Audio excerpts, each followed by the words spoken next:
Senhor Jesus, que a Tua graça e que a Tua paz tome conta desse lugar, que invada os nossos corações e que nessa manhã nós sintamos a Tua presença. Encha-nos do Teu Espírito, Senhor. Vamos todos juntos, todos. Quanto mais pra gente se encontrar, sinto tanta falta do Teu riso fácil. Quero ver você. Há lugar pra gente se sentar, uma mesa farta, cheia de bondade. Quando eu te encontrar, preciso te dizer: sem você meus dias são desertos. Venha ao reino, me ensina a te amar e a dar sem receber. Sem você meus dias são desertos. Venha ao reino, veja tudo que eu mais quero é te ver de perto, dar e receber o teu amor. Veja, Senhor, veja tudo que eu preciso é andar contigo, dar e receber o teu amor.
E os teus olhos possam ver o reino de Deus encher a terra, inundar essa terra com a sua glória, e que um dia todos nós, face a face, possamos contemplar o Senhor. E os meus e os teus olhos, que meus olhos possam ver o teu reino encher a terra, face a face.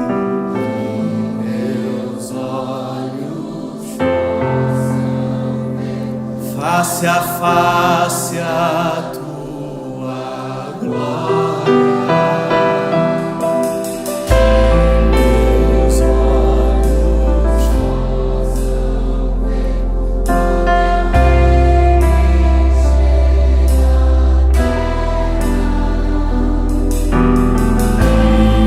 meus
tua igreja, Senhor. Veja, tudo que eu preciso é andar contigo, dar e receber o teu amor. Veja, tudo que eu mais quero é te ver de perto, dar e receber o teu amor. Veja, tudo que eu preciso é andar contigo, dar e receber o teu amor.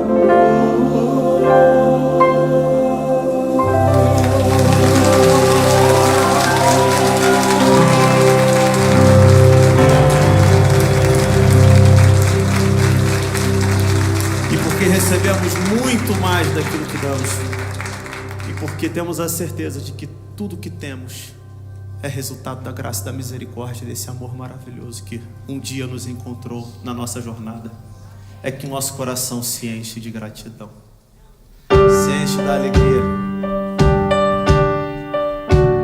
se enche da alegria daquele que sente gratidão só para poder respirar e que não tem medo de viver, porque o seu coração agora está cheio de gratidão. Será que tudo é vaidade e o tempo é só ilusão? Será que a vida é virtude e palavras não são em vão? Estou em busca por respostas, procuro não correr atrás do vento, e ao trabalhar debaixo deste sol, será que tudo ainda faz sentido?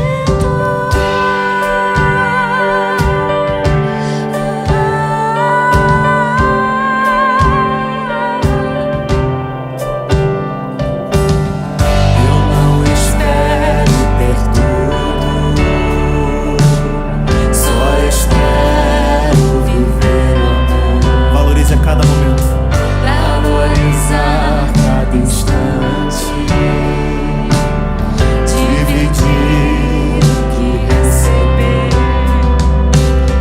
e respirar sem medo de viver e descansar sentindo teu amparo e entregar o que eu não sou capaz e te dizer o quanto eu agradeço. Te agradeço, te agradeço, te agradeço. Se eu cair, segura minha mão. Se eu me cansar, e se eu chorar, Se eu chorar, segura minha mão. não me deixa desistir.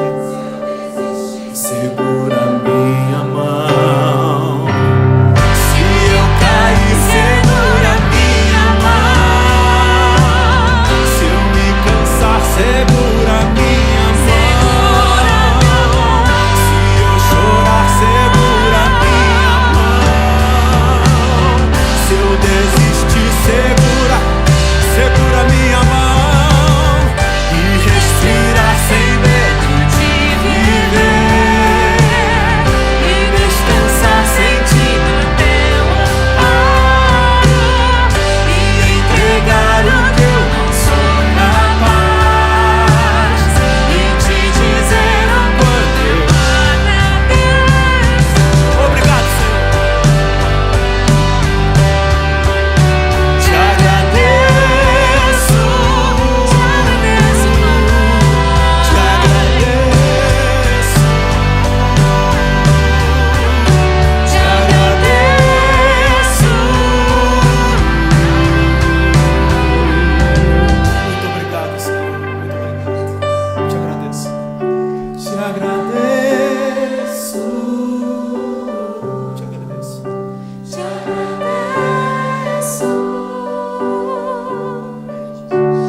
tudo que somos é resultado daquilo que Ele faz em nossas vidas.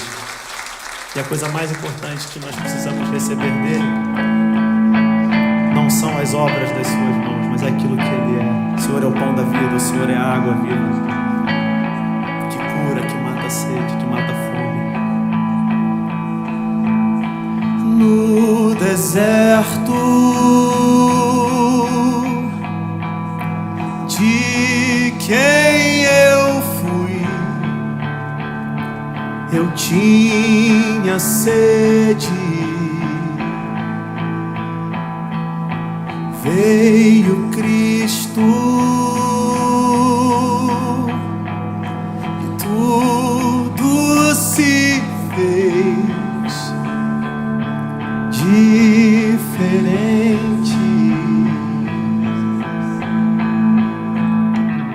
Ele é o Deus que tudo vê. Vê meus pecados ocultos, o que escondo do mundo, do meu. Ele derrama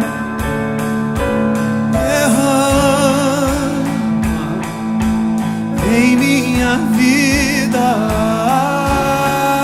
água, limpa a sujeira e sacia essa sede. E o que Cristo oferece, Ele é.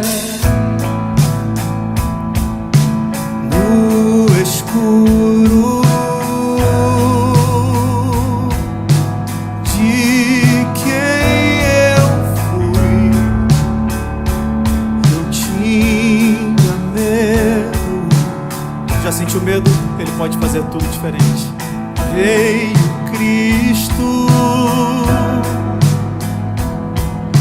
e tudo se fez. Porque o verdadeiro amor lança fora o medo.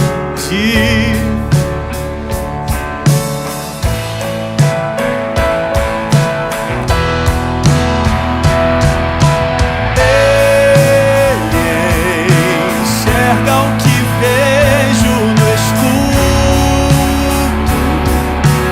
o que escondo no mundo do meu coração.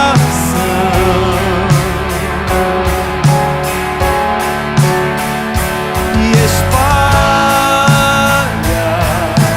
barro que ainda faltava. Abre a janela pra luz me encontrar. E o que Cristo oferece, Ele é luz do mundo.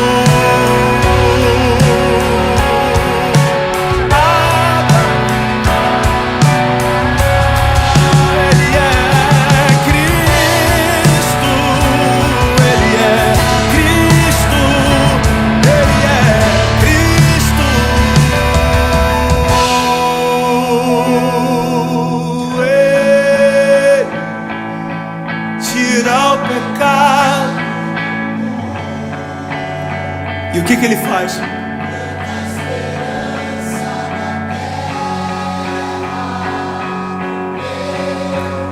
Coração, Cristo, Cristo, pão que alimenta o faminto, vinho esmagado e servido na cruz para todo cansado. E o que Cristo oferece,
Eita! É o vinho que foi esmagado, servido. Vinho esmagado na cruz.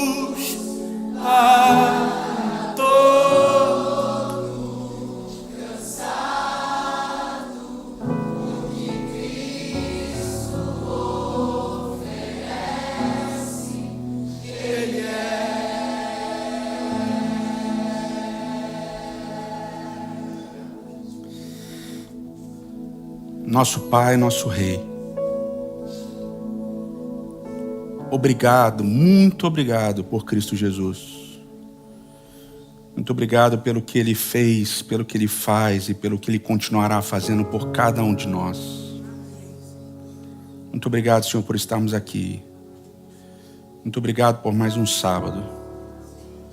E que Teu Espírito, Senhor, abra nossa mente e o nosso coração para entendermos as Tuas verdades.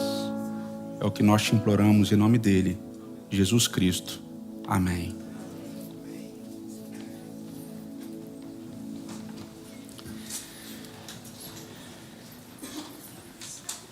E aí, tudo bem? Muito obrigado por estarem aqui.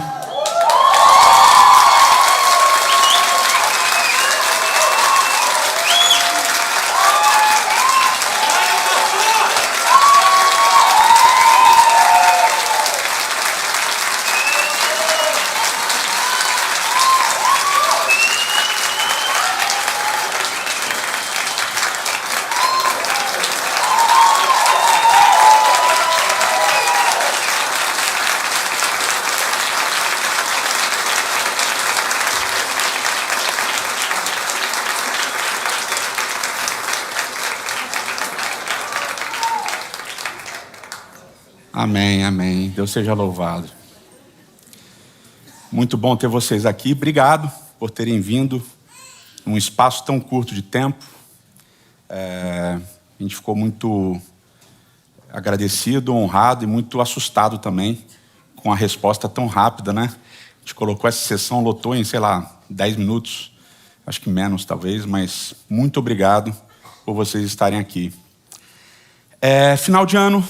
É o momento da gente pensar, repensar, avaliar como as coisas foram, agradecer por como elas foram, mas também começar a pensar em como as coisas vão ser, né? Começar a planejar o futuro a partir daquilo que aconteceu. Eu acho que, apesar de todos vocês saberem e já terem ouvido milhares de explicações sobre isso, apesar da gente saber de não ser nessa época que Jesus nasceu, blá, blá, blá, blá, blá, blá, blá, blá, blá. É extremamente importante nesse momento de virada de ano para a gente ter essa data comemorativa para pensar no nascimento de Cristo, talvez como um novo paradigma para o que a gente viveu e também para o que a gente vai viver. E relembrar essa história e relembrar esses momentos também é importante para a gente construir um raciocínio e uma ideia do que é ser comunidade, uma ideia do que é viver o Evangelho. E quando a gente olha para o nascimento de Cristo, tem 2 momentos dos relatos dos Evangelhos que eu acho que são fundamentais para a construção do que é fazer o Evangelho nascer. Porque quando Cristo nasce, nascem as boas novas também. E é muito bonito porque o relato de Mateus diz que um grupo se deslocou de uma região longínqua do leste, um grupo de magos, do persa Magush, e esses magos, eles eram muito provavelmente, com absoluta certeza e muito provavelmente, né, que são coisas importantes na academia, esses magos eram zoroastristas, né, eles tinham uma religião, e eles desempenhavam uma função que era uma função ao mesmo tempo religiosa e uma função política. Era uma função religiosa porque eles ensinavam a religião deles para as pessoas, eles eram aqueles que tiravam as dúvidas, eles eram os influencers digitais da época. E eles também aconselhavam os reis, eles aconselhavam os líderes de como procederem e tal. E eles eram muito estudiosos de astronomia e também de astrologia. E eles viram uma estrela no céu, talvez um cometa, alguma coisa, ou uma estrela mais incandescente, chamava mais atenção. E segundo a religião deles, essa estrela que aparecia justamente quando um grande rei nascia. E talvez eles tivessem algum tipo de conhecimento da profecia de Balaão, lá em Números capítulo 24, da estrela, né, que a gente estudou no ano passado, quando falamos das boas novas. Talvez é possível que sim, talvez não. Talvez seja possível porque Balaão, um profeta, entre aspas, não judeu, pagão, fez essa profecia para um rei, Balaque, que também era pagão, não era judeu. Então talvez essa profecia tenha se espalhado por aí.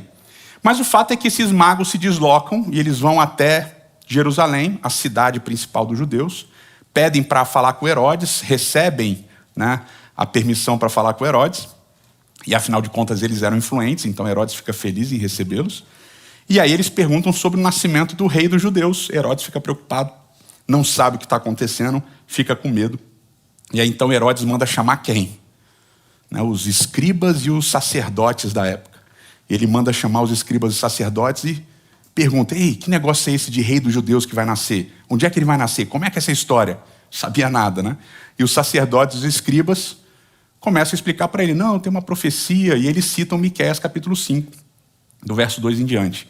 Eles dizem assim: olha, vai nascer em Betlehem, vai nascer em Belém, e ele vai ser um pastor, ele vai apacentar as ovelhas de Israel. E trazem essa mensagem de um Messias que viria, que apacentaria as ovelhas de Israel.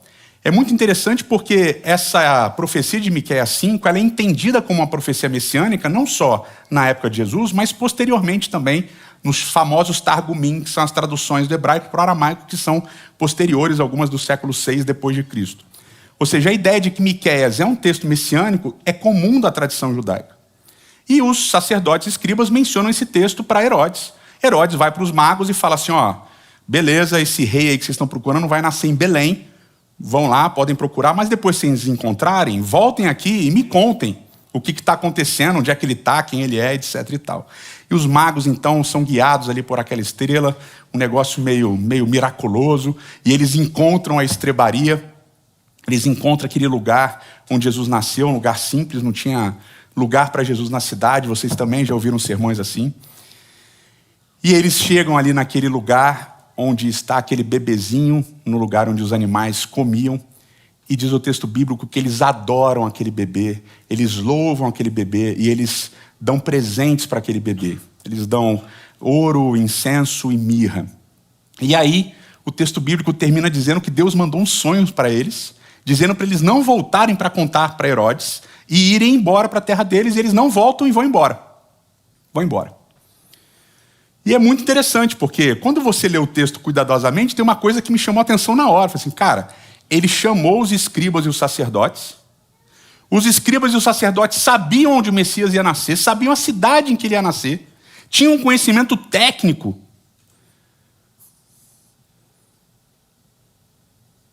Mas não fizeram nada. E os reis magos de uma outra nação, o que nós chamaríamos de pagãos, de uma outra religião, se deslocam do leste, sem talvez o conhecimento profundo que esses sacerdotes, esses escribas tinham, e vão até esse bebê que tinha nascido e o adoram como rei, como pastor de todos os povos. Deus manda para eles um sonho e eles vão embora, depois de terem adorado aquele bebê.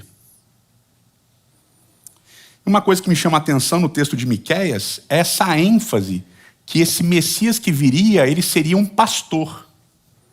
Ele seria um pastor, ele apacentaria Israel. E a ideia de ser pastor no Antigo Testamento é uma ideia muito forte, né? Após o pecado, o primeiro apacentador de ovelhas, o primeiro cuidador de ovelhas é Abel.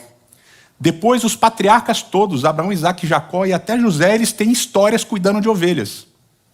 E aí você tem Moisés apacentando ovelhas antes de cuidar do povo de Israel. Depois, obviamente, você tem Davi, né? O rei que era o pastor de ovelhas. O Senhor é meu pastor e nada me faltará. E aí você tem vários profetas, Isaías, Jeremias, Ezequiel e Zacarias, falando sobre profecias acerca de pastores. E eles quatro fazem uma distinção muito interessante. Eles dizem, olha, Vão haver pastores infiéis. Vão haver pastores que vão levar o povo para a ruína. Mas Deus vai levantar um pastor que vai cuidar de ovelhas. E quando os escribas e fariseus falam do nascimento do Messias, eles mencionam um texto que diz que esse Messias vai ser pastor. Jesus assume, citando o texto de Ezequiel, capítulo 34, que ele é esse pastor. Ele diz: eu sou o bom pastor, eu cuido das minhas ovelhas. Jesus diz: eu cumpri essa profecia. Eu sou o bom pastor, eu cuido das minhas ovelhas. Mas depois de morrer e ressuscitar, ele reúne os discípulos. Não sei se vocês lembram, ele conversa com Pedro. Ele faz aquela pergunta, aquelas 3 perguntas: Pedro, tu me amas? Pedro, tu me amas? Pedro, tu me amas? E aí quando finalmente Pedro entende o que está acontecendo, Jesus fala para ele: Pedro, apacenta as minhas ovelhas.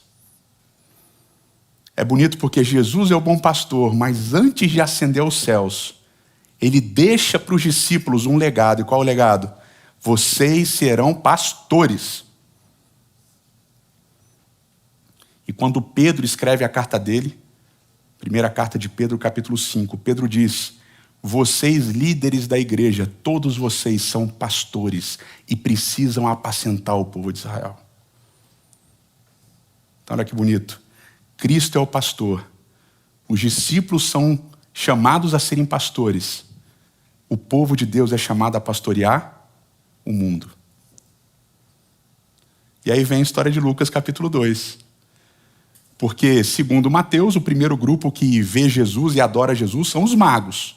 Mas, segundo Lucas, o primeiro grupo que vê Jesus e adora Jesus são os pastores, que estavam cuidando das ovelhas e, de repente, vem um clarão, anjos aparecem, começam a cantar.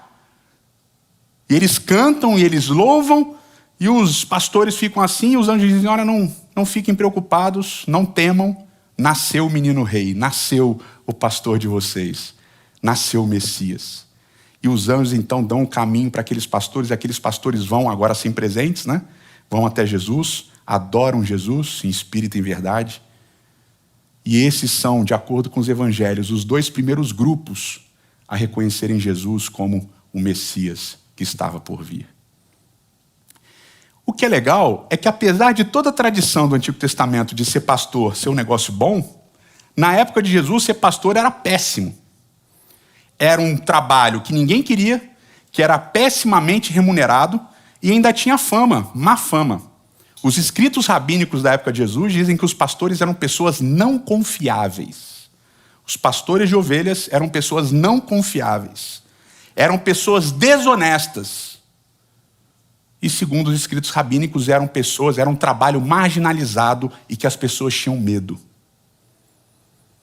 Acontece muito quem vai para o Rio visitar o Rio, eu sei disso, porque todo mundo que ia me visitar no Rio tinha medo dos flanelinhas. Sabe, mas o cara vai arranhar meu carro se não pagar. Não, mas o cara tem um amigo que vai assaltar meu carro. Não, mas ele não sei o que lá. Sabe esse grupo que às vezes você fica com medo? Eram os pastores na época de Jesus. Ninguém gostava dos caras. Ninguém queria os caras. Eles eram os pobres e perigosos, marginais da época de Jesus. Agora olha que interessante os 2 primeiros grupos que encontram com Jesus. Os caras que eram adoradores dos astros. Os caras que eram zoroastristas. Outro povo. Pagãos. Desconsiderados. Ricos. Mas de fora. Não são povo escolhido. Não são povo de Deus. São eles. Não são nós. E agora os pastores, judeus, mas pobres, desonestos, com má fama, não confiáveis. Ninguém queria estar perto deles, porque todo mundo tinha medo, ficava segurando a carteira. Eles podem roubar a gente. Pastor sujo, cuida de ovelhas. Persas, adoradores de Zoroastro. Não.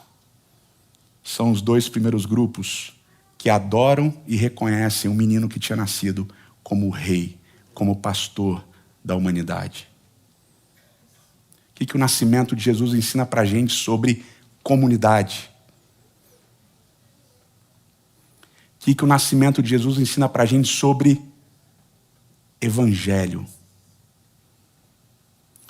O nascimento de Jesus ensina que Cristo não está restrito aos nossos paradigmas e aos nossos conceitos acerca das pessoas. Os dois primeiros grupos que adoram e reconhecem quem é Cristo são totalmente não convencionais, até antagônicos entre si. Mas são os dois primeiros que adoram o pastor de Israel.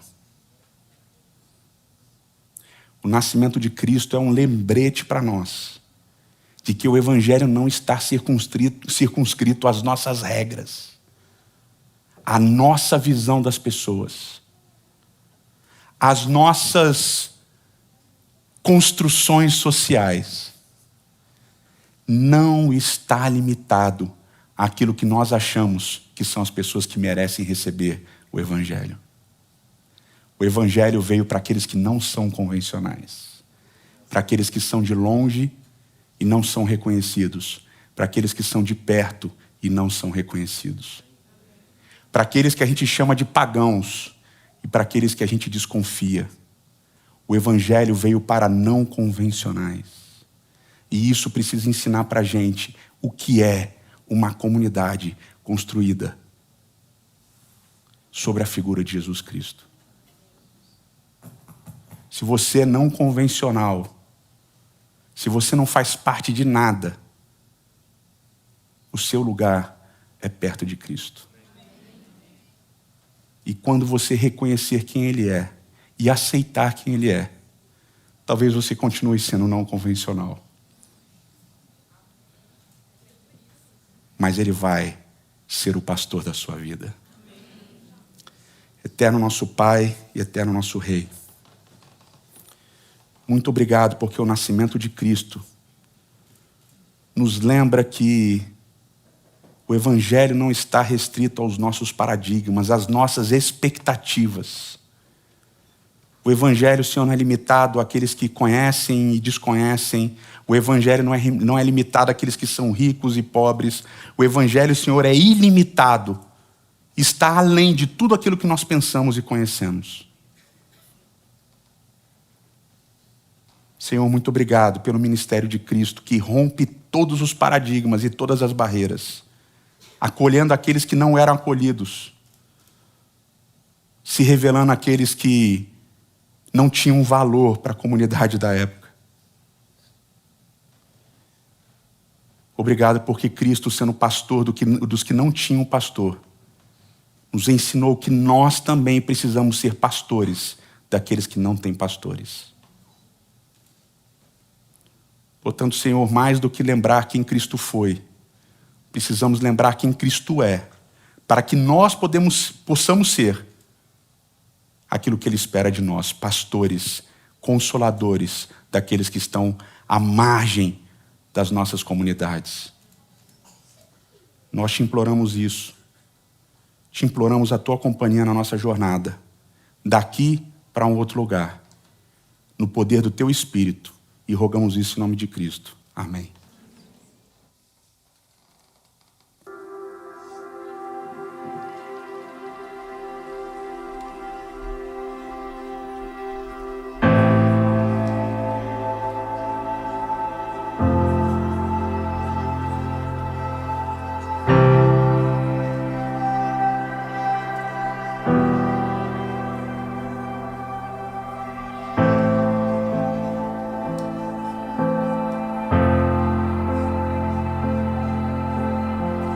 Continuamos ouvindo a mesma voz que sopra. Deus, eu quero andar contigo, ó Deus, ouvir a sua doce voz soprando o caminho, dizendo eu sou contigo, Deus. Eu quero ser inteiro teu, viver em plena comunhão, amar meus inimigos e ser achado em Cristo Deus. Eu quero andar contigo, ó Deus, ouvir a sua doce voz soprando o caminho. E ele diz, dizendo, eu sou contigo, Deus.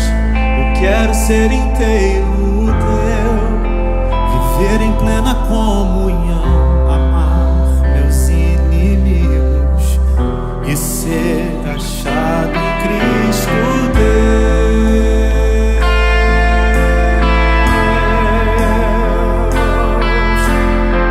Eu sei de um lugar melhor, bem melhor, que está por vir. Tua voz soprou do deserto. Eu sei melhor, bem melhor, que está por vir. Tua voz soprou.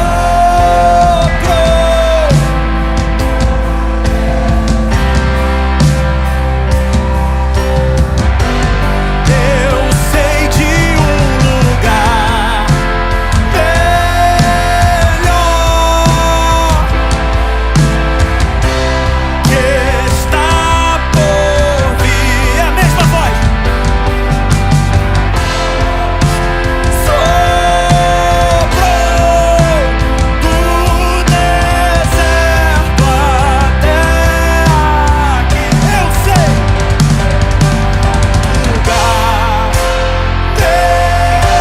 melhor, bem melhor, que está por vir. Tua voz soprou do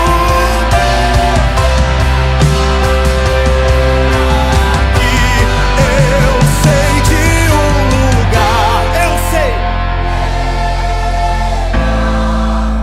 bem melhor,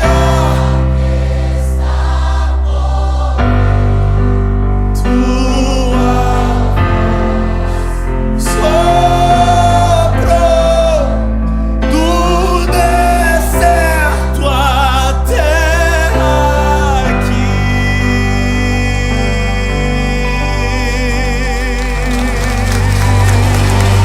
É a mesma voz.